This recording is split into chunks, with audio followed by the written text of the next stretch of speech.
एक बुढ़िया अपनी पुत्रवधू के साथ घनी लड़ा करती, निरिकली आ रही थी, और उसका पुत्र आज्ञाकारी था।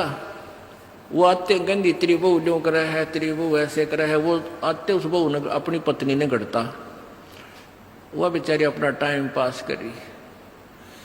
एक दिन क्या हुआ कि कोई बहन सत्संग में जाया करती थी,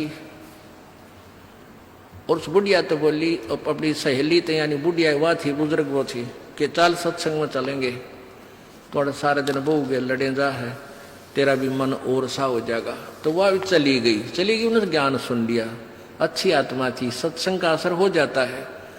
उसने अपना नाम ले लिया, 2-4 सत्संग सुने तो बुढ़िया में बहुत फर्क पड़ गया, परिवर्तन हुआ। एक दिन वो पुत्रवधू उसकी दूध काट के भैंस का 5-6 किलो दूध, और ऐसे ऊपर कड़ियों में एक कड़ा लटे, और ऐसे ऊपर कड़ियों में एक कड़ा, उसमें बाल्टी टांग दिया करते बिल्ली कुत्ते से बचाव के लिए दूध की।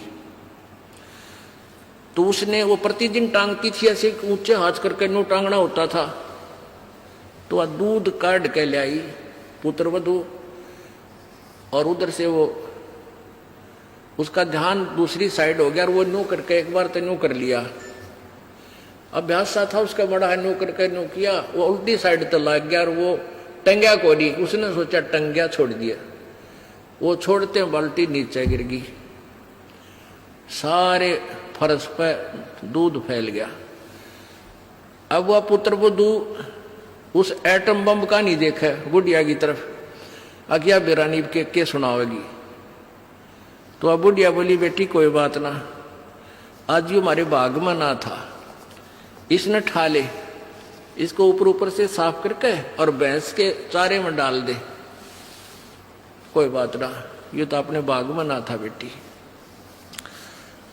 अब पुत्रवधू सुन होगी कि आज इस तोब में तो गोले ना लिख ले, यद बहुत मीठी बाणी बोली, ये कौन सा स्टेशन पकड़ गई बुढ़ी आज या। तो उसने आके अपनी सास के चरणों में शीश रख दिया और कहने लगी, माता जी मेरे से भूल से होगी, मैंने जान के नहीं। अब बेटी मन मुझे पता है, ये तो होना था, दूध तो जाए लिया, ये लड़ाई शेष थी ना, दूध आवे बेटी, चाहे मैं लड़ लूं चाहे ना लड़ लूं। बुढ़िया ने उस पुत्रवधू ने सोचा, या तो बोला था ठीक से, कदे वैसे कह रही हो, पहले तो उसने नहीं सोचा था कहीं या वैसे ही कह रही है छो में। और फिर उसने नहीं सोचा भी पक्का मेरा बुढ़िया का जब पटेगा इसका बेटा आवेगा सामने। अब सामने वो लड़का आया, बुढ़िया ने कोई जिक्र नहीं किया, कत्ती भी क्या का भी, वो खाना खाकर अपने जाकर पड़ के सो गया, कोई जिक्र नहीं किया। तो बहू का भी असर हो गया, उस बेटी का भी, अपनी माँ के खूब सेवा करे हैं, खूब लत्ते धोए। यानी पहले तो वो अकड़ी रही थी दोनों, दो बुढ़िया सुनावे, बहू ना बोला तो वो काली जरूर मारने थी, पोंगी तेरे पूड़े। तो ऐसे जो आधा दुखता हम आप पैदा कर ले, कोई भी हानि होनी से वह होगी, वह तो होने तरह ही वापस ना कोई करके राजी वैसे हो जाती है। तो फिर उस बात ने बतंगड़ बना लेंगे, यू काल बनवाता है।